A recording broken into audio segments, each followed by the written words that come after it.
عند أمي.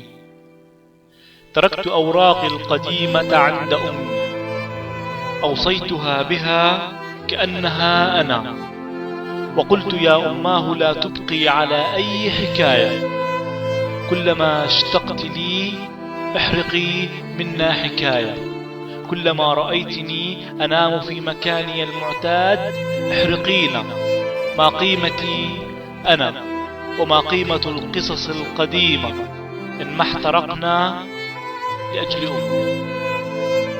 إبراهيم وليد إبراهيم.